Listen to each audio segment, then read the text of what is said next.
Three, two, one.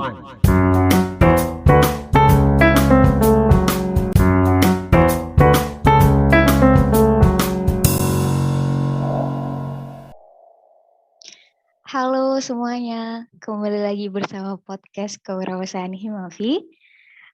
Gimana nih kabarnya teman-teman pendengar setiap podcast Kewirausahaan Himafi ini? Semoga teman-teman sehat dan bahagia selalu ya pastinya.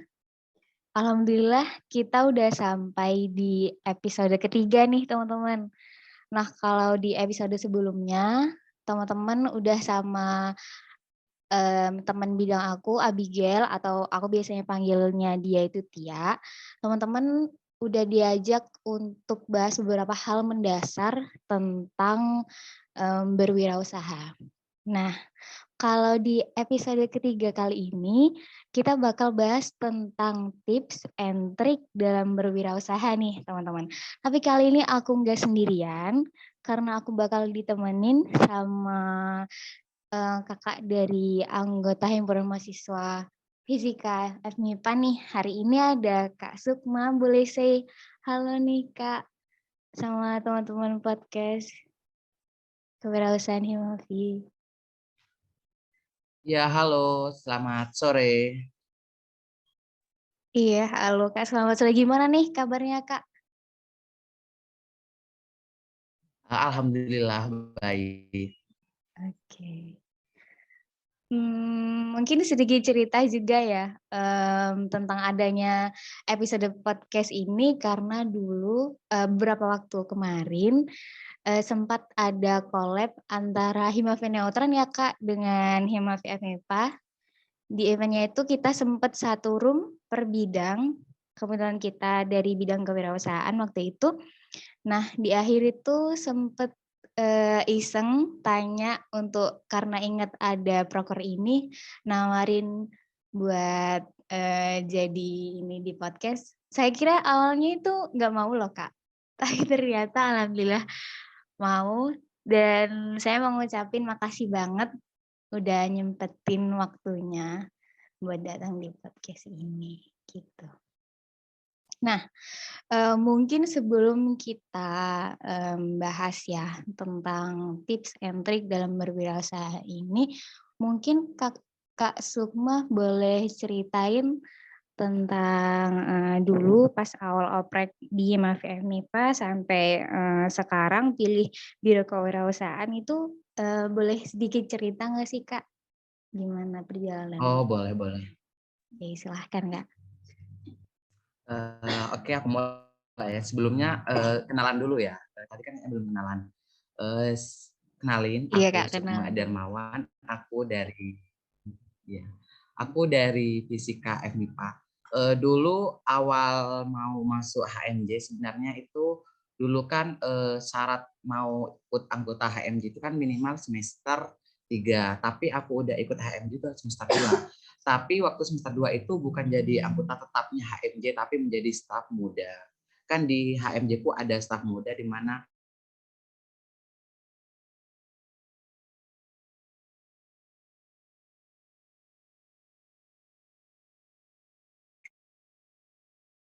baru juga mau ikut berorganisasi daripada nanti semester 2 aku nggak ikut apa-apa. Akhirnya aku nyoba daftar staf muda. Awalnya itu awal daftar itu aku sebenarnya nggak ngambil ini wirausaha. Awalnya itu aku kan bisa milih kan mau taruh di bagian apa gitu. Awalnya itu aku milih di media informasi. Tapi mungkin pas wawancara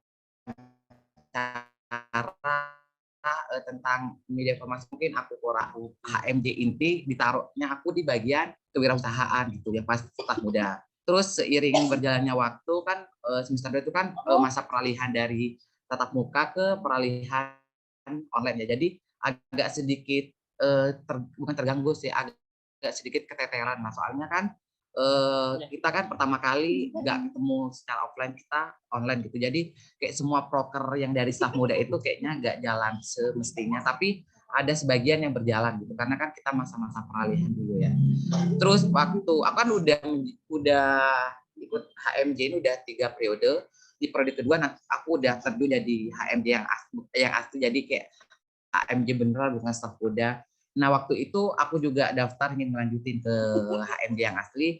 Aku dulu daftarnya juga masih tetap di media informasi, tapi kepilihnya tetap di kewirausahaan mungkin karena basicku atau mungkin soft skillku dilihatnya itu bisa berkontribusi di kewirausahaan itu.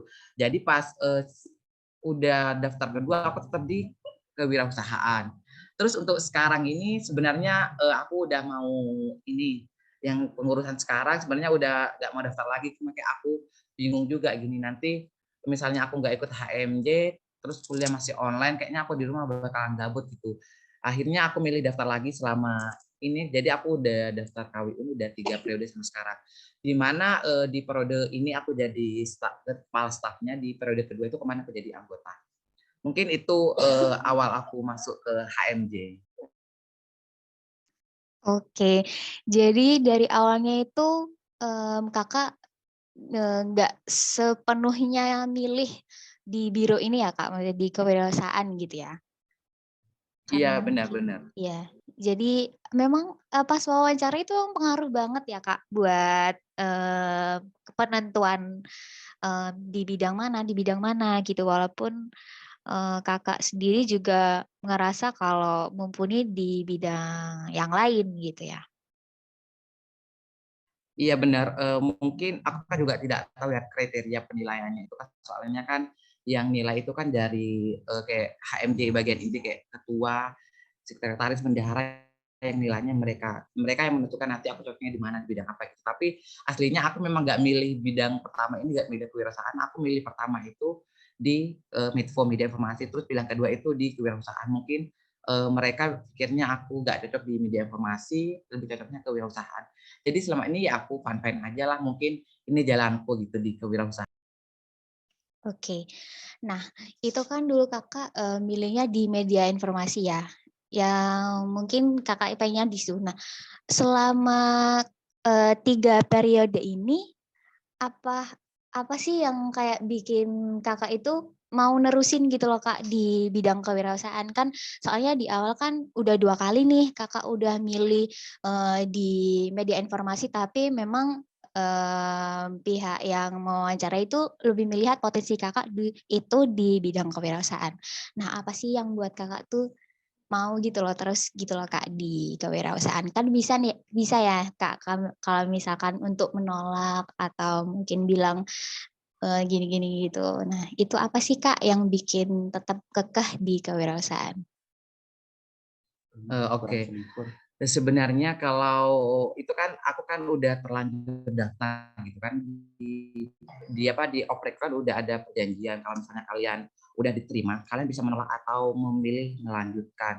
Karena aku udah terlanjur daftar, aku kayak berpikir gini, karena aku kan udah berani mendaftarkan, masalah aku mau terima di bidang apa, terserah itu ketentuan mereka, tapi aku berusaha sekuat mungkin atau kayak ini jalanku, mungkin aku jalannya di kewirausahaan, mungkin juga aku ada sedikit basic kewirausahaan. Mungkin soalnya di rumah aku juga di rumah itu mamaku kayak papaku juga kayak jualan, jadi mungkin sekalian melatih wirausahaku nanti ini kan masa-masa kayak mencari bukan mencari suasana, kayak mencari pengalaman lah gitu. Nanti kan bisa dimanfaatkan buat kedepannya gitu. Jadi aku berpikir ya inilah aku gitu. Terserah mau ditaruh di mana aja, yang penting aku aktif berorganisasi gitu. Intinya yaitu kayak aku nggak mau selama kuliah ini kayak cuma kuliah aja, nggak. Aku pengen antara kuliah sama organisasi itu sejalan. Oke, gitu. Jadi emang tapi, Kakak juga terbiasa mungkin ya di lingkungannya Kakak. Menurut Kakak tadi kan sebutin kalau, mama papa itu juga di bidang itu gitu ya. Mungkin dari itu, Kakak juga mungkin tergerak gitu ya di bidang kewirausahaannya. Oke, mungkin kembali lagi nih Kak di topik pembahasan kita ya. Buat hari ini kita nih bahas tentang tips and trick dalam berwirausaha nih. Tapi mungkin sebelumnya buat yang belum tahu apa sih tips and trick itu. Nah jadi, tips and trick ini itu kan terdiri dari 2 kata ya, tips dan trik. Nah, kalau tips ini itu sendiri merupakan suatu cara untuk melakukan sesuatu. Nah, sedangkan trik ini ialah suatu cara cepat atau bisa dibilang versi mudahnya dari melakukan tips ini gitu. Nah, kalau kita taruh konteksnya ini dalam berwirausaha, nah berarti ini tuh merupakan suatu cara mudah gitu ya dalam berwirausaha. Walaupun dalam berwirausaha ini tuh nggak mudah gitu ya. Mungkin di pembahasan ini bisa kasih teman-teman yang buat mulai usaha gitu buat pencerahan gitu ya. Kalau dari kakak nih, gimana sih tips and trick dalam berwirausaha di lingkungan kita? Sebagai mahasiswa dengan segala kesibukan tugas kuliah, belum lagi ikut UKM kayak Kak Sukma ini juga ya di himpunan dan lain-lain sebagainya. Gimana sih tips and triknya gitu Kak? Bisa kasih buat teman-teman nih. Oke, ini kan kayak tips and trick di kewirausahaannya.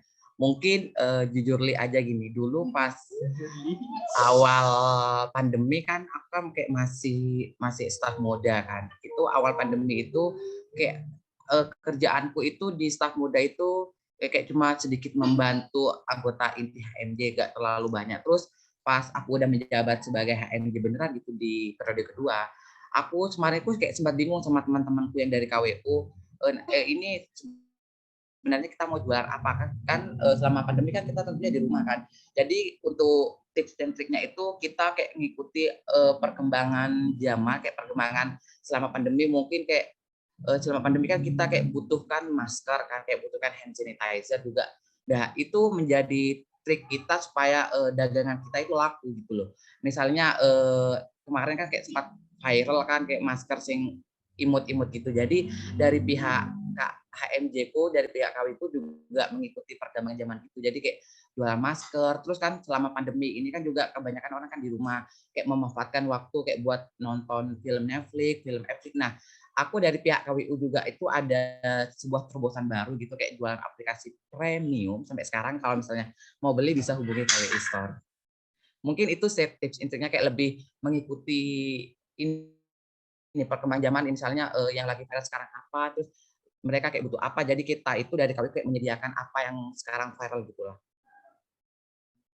Oke gitu. Boleh di ini Kak, dikasih tahu ke teman-teman podcast ini produk apa aja sih yang dijualkan di ini Kakak sama Instagramnya, akun Instagramnya apa sih Kak?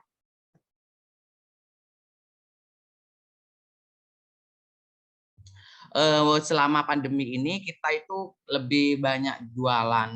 Oh, saya lihat IG-nya, dari IG-nya itu @kwustore.himafi. Di sana itu kita tiap hari itu open pre-order, mulai dari alat ketika misalnya ada skincare, ada lipstick, juga ada perhiasan itu kayak anting. Terus sekarang di kesehatan juga ada hand sanitizer, ada masker juga. Terus yang sekarang terobosan terbaru itu ya ini aplikasi premium. Sebenarnya bukan terobosan terbaru sih, terobosan tahun lalu, cuma di itu lebih hot gitu, bukan lebih hot, kayak lebih best seller gitu lah, lebih laku daripada jualannya tersendiri. Jadi sekarang itu sebenarnya KWU Store ini lebih fokus ke aplikasi premium gitu, tapi jualan yang lain juga tetap masih terbuka. Tapi juga di Mavi juga di sini ada kayak kita menyediakan beberapa keperluan maba seperti baju buat ospek, sepatu, juga kami menyediakan ada jas lab, juga ada jaket angkatan gitu. Oke. Jadi kalau dilihat dari Instagramnya nih Kak, emang semakin ke-scroll semakin beraneka ragam ya produk-produknya, maksudnya ter-upgrade gitu. Nah, kalau dilihat dari Instagram ini Kak, penting nggak sih kayak layouting kayak gini tuh buat pemasaran gitu Kak? Penting nggak sih kayak buat menarik konsumen gitu lah istilahnya? Sebenarnya kalau dari Instagram sendiri itu lumayan menjanjikan ya untuk postingannya kan. Kalau di Instagram kan bersifat umum kan, jadi semua orang bisa melihat. Tapi sebenarnya yang lebih menjanjikan itu kita jualnya itu lebih lewat WA. Soalnya kalau lewat WA itu kan teman-teman dekat kita atau yang misalnya butuh apa kan pasti tanya ke kita gitu. Jadi sebenarnya kalau Instagram itu kayak cuma ini aja apa namanya, buat menjalankan proker aja, soalnya kan ada proker di HMJ ku tentang menjalankan ini website, buat jualan, ya itu sebenarnya dijalankan aja, tapi sebenarnya kalau untuk, sasaran penjualannya itu lebih lewat WA aja, soalnya kebanyakan kalau di Instagram itu yang beli itu sedikit daripada lewat WA gitu. Oke, gitu ya. Ini ada itu nggak sih Kak, platform kayak di Shopee gitu, selain di Instagram dan WhatsApp mungkin? Kenapa, Kak? Di KWU Store ini, apa ada juga di Shopee, akun Shopee-nya atau gimana nih Kak? Selain di Instagram dan WhatsApp? Untuk dari KWU Himafis sendiri itu, lewat jualannya itu hanya lewat Instagram sama WhatsApp. Untuk link Shopee itu kemarin sempat mau buat itu, tapi masih belum terrealisasi. Mungkin, apa ya, kita itu juga bingung mau jualan apa kalau misalnya kita buat akun Shopee, soalnya kita udah fokus lewat WA sama Instagram aja, yang sebenarnya lebih fokus di lewat WA gitu jualannya. Oke. Juga kayak mikir itu nggak sih ya Kak, kayak mangsa pasarnya gitu ya Kak ya? Maksudnya kalau Ya. sudah lihat, kita tuh mangsa pasarnya di WhatsApp, ya sudah kayak lebih buat milih nerusinnya di situ gitu ya Kak? Oke. Iya bener, Kak. Mungkin, kata Kakak tadi kan buat apa ya, buat, pembeli itu percaya kalau misalkan kita jual produk ini. Penting nggak sih Kak testimoni itu Kak dari pembeli? Adanya testimoni tuh buat menarik, minat pembeli itu penting nggak sih? Menurutku itu sangat penting karena, eee eee, bisa dilihat kalau misalnya testimoninya kita bagus, mungkin orang jauh lebih tertarik atau lebih percaya ke kita bahwa kita jualannya itu bagus gitu. Sebenarnya, untuk testimoni kalau dari KWU sendiri itu, jarang di-post untuk testimoninya, tapi, testimoninya rata-rata kebanyakan bagus. Mungkin ya itu aku cuma jarang nge-post aja testimoninya, tapi menurutku testimoni itu sangat penting lah. Kalau testimoni terupload baik gitu, orang kan melihat, "Oh, ini ada testimoninya bagus, mungkin, produknya bagus juga buat dibeli," gitu. Jadi menurutku bagus-bagus aja gitu selama barangnya juga memenuhi standar.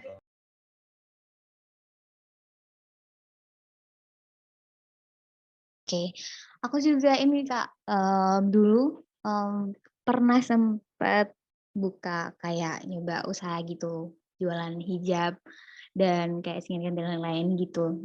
Lumayan berjalan sih waktu dulu karena pandemi, awal pandemi, tapi habis itu karena ini ngerasa kalau, apa ya, kurang bisa me-manage waktu antara kuliah dengan,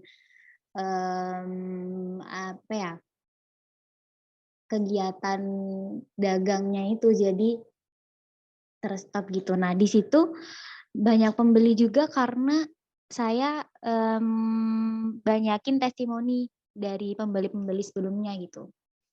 Nah, sekarang tanya lagi nih Kak, di KWU Imafi-nya Kakak ini, untuk payment-nya apakah Kakak, memberikan kebebasan untuk pembeli, misalkan payment-nya pembeli bisa milih lewat COD atau transfer atau dan lain-lain itu, untuk kebebasan kayak gitu tuh menurut Kakak worth it nggak sih buat menarik pembeli juga nih, Kak? Iya. Sebenarnya kalau payment itu kalau dari, HMJ-ku, dari kewirausahaanku, itu tergantung pembeli, dia mau bayar lewat apa, kita semua tersedia. Mulai dari BRI, BCA, ShopeePay, Dana, mungkin yang di Jember juga kalau misalnya mau COD juga monggo. Jadi terserah pembeli gitu, maunya transfer atau COD itu terserah, yang dari KW itu siap melayani apa aja. Itu, sangat memudahkan pembeli gitu, kalau misalnya pembelinya misalnya nggak punya alat buat transfer mungkin bisa COD gitu. Jadi dari HMD sendiri itu bisa terserah pembeli mau bayar COD atau transfer. Oke. Nah, kalau misalkan nih, Kak, mau tanya nih, Kak, kan COD ya? COD. Misalkan di hari itu kan berarti kan ketemu nih ya Kak, salah satu anggota dari, KWU Kakak sama pembelinya kita. Nah, pas di COD ini misalkan, ada yang beli, ini hijab, misalkan dia lihat lihat lihat dulu nih barang-barangnya nih Kak. kalau misalkan pas lihat-lihat terus dia bilang kayak kurang sreg atau apa, "Kak, gimana gini, nggak jadi belilah kasarannya gitu, Kak. Itu gimana, Kak? Terus, tanggapannya Kakak nih? Oke, mungkin selama aku menjabat KWU ini ya, selama ini yang mau COD sama aku itu kayak nggak pernah mereka bilang barangnya nggak cocok atau barangnya nggak sesuai gitu. Jadi aku belum pernah menemukan pengalaman seperti ini. Mungkin kayak nggak bisa jawab gitu masalah ini karena aku selama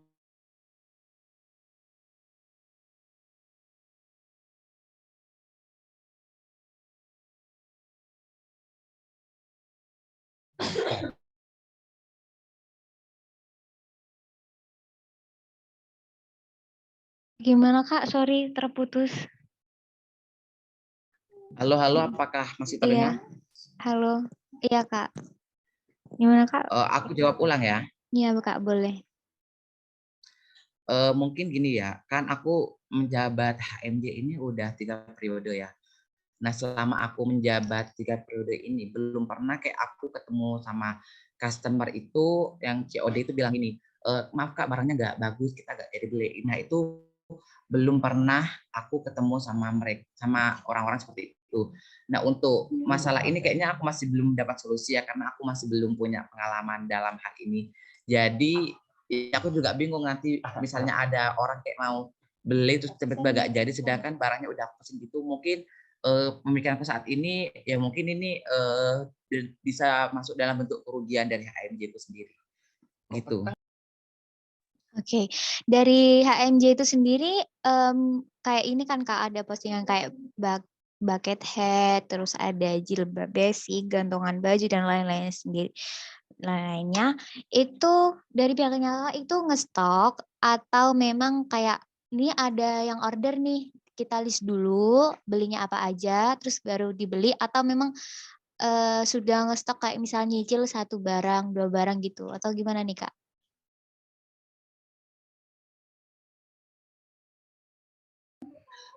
Untuk masalah penjualan kita nunggu ini, misalnya nunggu ada yang misalnya ada yang mau beli masker gitu. Nah, kita dari HMJ itu tidak menyetok barang, tapi nunggu ada pembeli gitu baru kita pesankan gitu.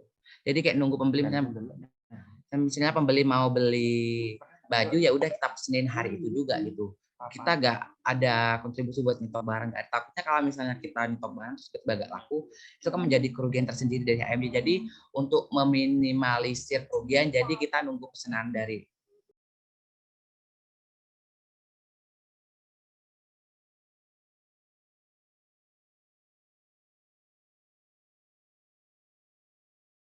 Oke. Gitu ya. Kasarannya untuk lebih gimana ya, buat cari aman aja gitu ya, Kak, ya nggak sih ya? Buat kita juga biar nggak rugi, nggak ini gitu ya, Kak, ya?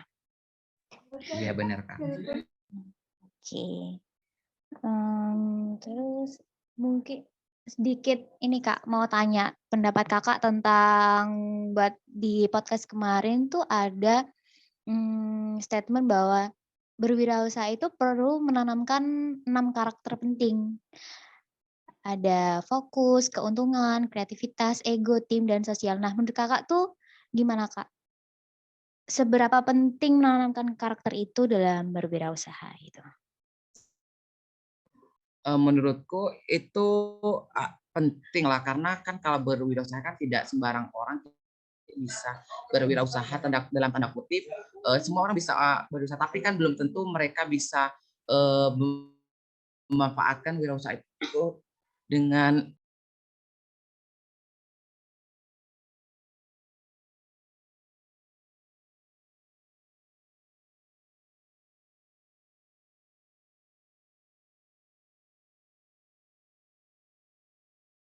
sebentar Kak.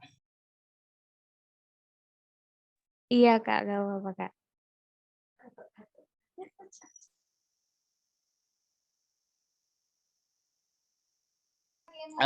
Oke, aku jawab ulang ya Kak. Maaf sebelumnya. Iya, Kak, nggak apa-apa, santai aja, Kak.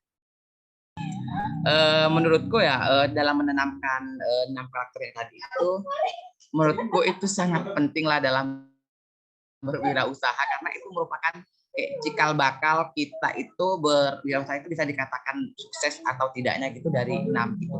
Mungkin itu aja Kak. Oke, memang penting ya Kak untuk menanamkan 6 karakter itu juga menurut aku juga karena itu merupakan kayak dasar kita untuk berwirausaha gitu ya. Oke, mungkin nggak kerasa ya Kak udah ini kita lumayan lama, lumayan banyak juga yang dibicarain. Mungkin sebelum ditutup nih, Kak Sukma ada pesan-pesan buat teman-teman karena mungkin kalau ini podcastnya tayang itu kita udah masuk di masa perkuliahan semester ganjil ya Kak. Di minggu pertengahan mungkin khususnya mungkin Kakak ada pesan-pesan buat adik-adik maba nih Kak. Gimana nih?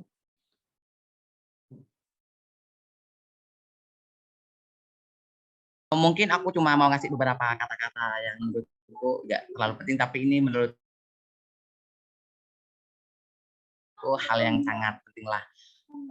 Sedikit lebih berat, tapi aku percaya Tuhan menyuruhku berpijak bukan untuk lari, tapi menghadapi. Mungkin sekian dari aku. Terima kasih. Oke Kak, terima kasih juga.